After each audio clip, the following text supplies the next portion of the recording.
Did Muslims visit America before Columbus set sail? In 1498, Columbus narrates that he saw a ship loaded with goods heading towards the Americas, filled with Africans on their way to trade with the natives. Columbus also records that the natives told him of Africans who would come to trade with them oftenly.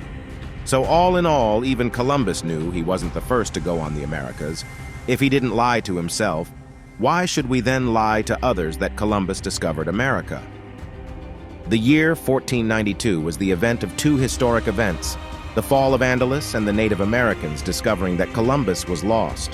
Christopher Columbus had been begging the King Ferdinand and Isabella to go to India, but they were too busy trying to get rid of the Muslims. But once they defeated the Caliphate of the Muslims, they suddenly had all this wealth. So once again Columbus asked and they allowed him.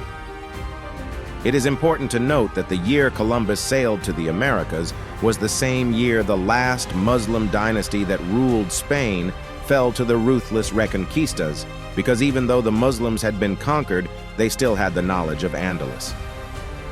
The monastery that Columbus was living in used to be a mosque, and he would be looking at the maps of the Muslim sailors and explorers of the past. It is also stated by most scholars that his guide was a Spanish Muslim. In fact, many people on the voyage with Columbus were Moriscos, Spanish Muslims who were forced to convert to Catholicism. It is also possible that Columbus heard of the stories of Muslims going to an unknown land. When Columbus arrived on the Americas, many of the Andalusian Muslims tried to communicate with the natives in Arabic. His son, Ferdinand Columbus, wrote about the natives seen in Honduras by his father, the people who live farther east of Puente Cavinas, as far as Cape Gracios a Dios, are almost black in color. At the same time, the tribe Almami, an Arabic corruption of Al-Imam, lived. So it is possible that these black people Ferdinand talked about were the descendants of African Muslim explorers who had already been there.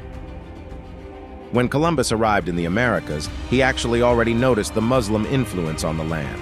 He said that the gold that the natives had was made the same exact way the Muslims of West Africa did. Furthermore, Columbus recorded that the natives called gold guanine, which is close to the Mandinka word for gold ganin, which most likely came from Arabic gina, which also means gold. The Cherokee tribe were in fact Muslims women dressed in veils and covering their bodies. Muslims and the Islamic religion was then banned from America as it was banned in Andalusia. Or was it banned to cover up the lies